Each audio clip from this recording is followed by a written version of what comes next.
RMC, les grandes gueules. On s'en fout. On s'en fout pas. Bonjour Anaïs Inès-Sainz. Bonjour Alain, bonjour les GG, bonjour à tous. La présidentielle 2027, le RN toujours loin devant dans tous les sondages.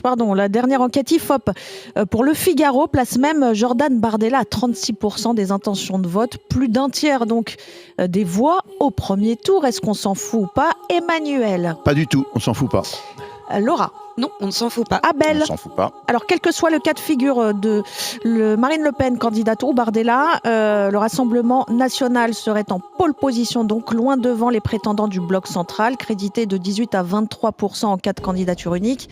Jean-Luc Mélenchon, lui, ne dépasserait pas les 12% d'intention de vote au premier tour, toujours, quels que soient les scénarios. Emmanuel? Ce sondage confirme une tendance qui est ancrée, notamment depuis les élections européennes, c'était un Rassemblement national très très haut dans un choix de premier tour. Aux européennes, il n'y avait qu'un tour. Et on peut déjà en tirer une certitude dans cette élection, par ailleurs extrêmement complexe et vouée à des surprises, c'est que le Rassemblement national sera présent au deuxième tour. Laura? Moi, j'ai vu ce sondage et ce qui m'interpelle le plus, c'est le prix du ticket d'entrée pour le deuxième qui sera au second tour. Je trouve ça extrêmement bas quand tu vois que tout le monde est à peu près oscille entre 11, 15, 14. C'est ce qui me fait plutôt peur. Et ça prouve malheureusement la pauvreté des candidats politiques que l'on a. Maintenant, alors oui, le RN sera sûrement sera. C'est une photographie là. Hein. Voilà. Oui, mais c'est une tendance qui quand même se poursuit et qui ne. Il ne faut pas oublier que Marine Le Pen, elle a déjà. Il y a quand même une tendance à l'augmentation dans les sondages qui a une diminution. Donc on peut se le dire, le RN sera au second tour.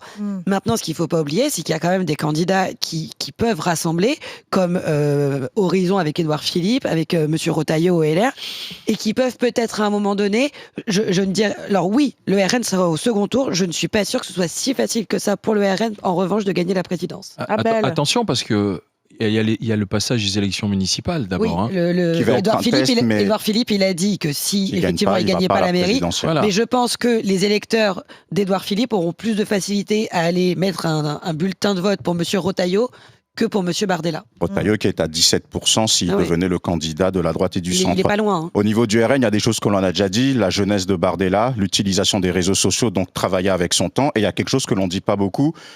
Cet homme qui n'a pas fait d'études, qui peut devenir président de la République, je pense que ça parle beaucoup à la classe ouvrière. C'est une sorte de rêve à la française et c'est quelque chose que l'on néglige beaucoup. Et puis de l'autre côté, la pauvreté de la classe politique. Les autres vont se dire, faut être face au RN pour pouvoir gagner la présidence de la République en espérant un hypothétique front républicain qui se remettrait en place. Donc en réalité, à part l'électeur du RN qui lui est droit dans ses bottes, pour les autres, c'est la confusion globale en réalité. Oui, mais surtout que là, aujourd'hui, comme le disait justement Anaïs, c'est une photo, c'est un instantané, c'est-à-dire c'est ce qui se passe en ce moment. Ça ne veut pas dire que c'est ce qui arrivera à la présidentielle de 2027. Et là, on voit qu'on est sur un tempo qui est donné et par le Rassemblement national et par la France insoumise, qui sont sur les deux faces du même miroir, si tu veux. Ils impriment une radicalité de façon à ce que, pour le moment, ça écarte les autres. Et ce qu'ils veulent, c'est se retrouver l'un face à l'autre, justement. L'offre, pour le moment, l'offre de la droite traditionnelle, de la droite classique, on ne l'a pas encore, puisqu'ils en sont à se dire, est-ce qu'on fait des primaires, est-ce qu'on fait pas de primaires? L'offre de la gauche classique, on ne l'a pas encore. Donc au moment où il y aura le candidat, s'il est évident que si Édouard Philippe sort gagnant de l'élection au Havre, il se dira, je l'ai échappé belle, mais ça y est, c'est parti. Et il lancera sa campagne juste après les municipales. Et donc, à ce moment-là, ça donnera un autre tempo. Ce sera plus le même, le son de tambour qui est donné par Bardella et Marine Le Pen, qui en plus sont portés par les événements et l'envie des Français de renverser le système. Ce qu'il y a aussi, c'est qu'il faut le dire, LFI est une machine à fabriquer des votes pour le RN. Et je veux dire qu'ils nous en sortent une magnifique toutes les semaines, voire des fois quand ils sont bien chauds, 2 par semaine. Ouais, mais il baisse pas. Exactement, c'est ce que j'allais dire. Malgré toutes les tempêtes, le socle, il est là. Et quand Mélenchon va rentrer en campagne, attention, c'est une arme de guerre. Je ne dis pas que les électeurs de LFI baissent. Je dis que les gens, quand voient des gens qui peuvent être centre modérés, quand ils voient les sorties des LFI, se disent maintenant, c'est bon, là, trop, c'est trop. Et on va dans la radicalité, malheureusement. En 15 mois, il peut se passer énormément de choses aussi en termes d'actualité. Alors, le score du RN va sans doute sécréter par rapport à cette cotation qui est extraordinairement élevée.